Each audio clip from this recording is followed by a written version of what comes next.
दह्याने परमात्म्याला स्नान घालण्यात येत आहे. प्रथम दूध स्नान, नंतर शुद्धोदक स्नान, नंतर दही स्नान. या दही स्नानानंतर सर्व पंचामृत स्नान एक एक करत परमेश्वराला अर्पण करत आहे. परंतु हे दही स्नानाचं मनोहर रूप अत्यंत सुंदर आणि अत्यंत मनोहर असे आपल्याला दिसत आहे.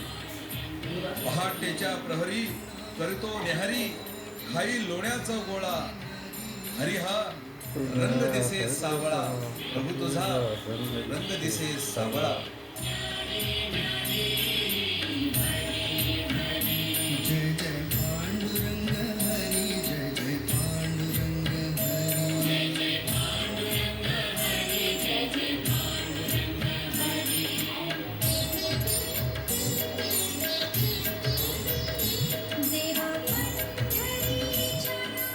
या दह्याच्या स्नानानंतर शुद्धोदक स्नान.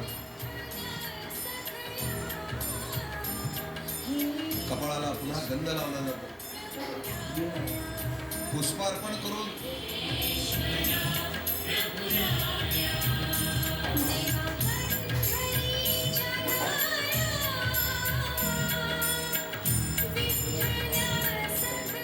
भगवंताला गोकुळापासून प्रिय असणारी वस्तू म्हणजे लोणी.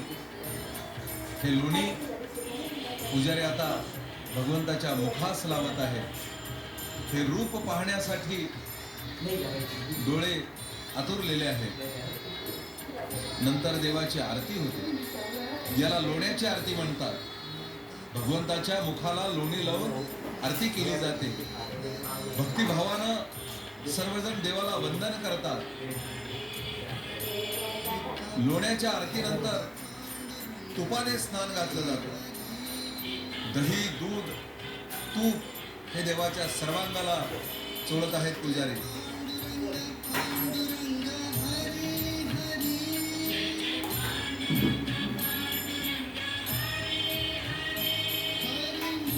पुन्हा शुद्धोदक स्नान.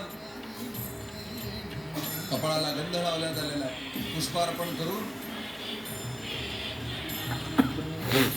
दही, दूध, तूप आणि चौथा अमृत म्हणजे मध, या मधाने स्नान घालत आहेत. मधाला पियुष सदृश म्हणजे अमृताप्रमाणे समजण्यात येत आहे. तेव्हा दूध स्नान, दही स्नान, तूप स्नान, त्यानंतर मधाचं स्नान आहे. या मधाच्या स्नानानंतर इक्षुदंडापासून म्हणजे उसापासून निर्माण झालेली दिव्य शर्करा, या शर्करेनं परमात्म्याला स्नान घालण्यात येत आहे. साखर देवाच्या सर्वांगाला चोळण्यात येत आहे. पय, दधी, मधु, घृत, शर्करा सहित पंचामृत स्नान. या पंचामृत स्नानानं नित्य पूजनाला आणि नित्यक्रमाला आरंभ होत आहे.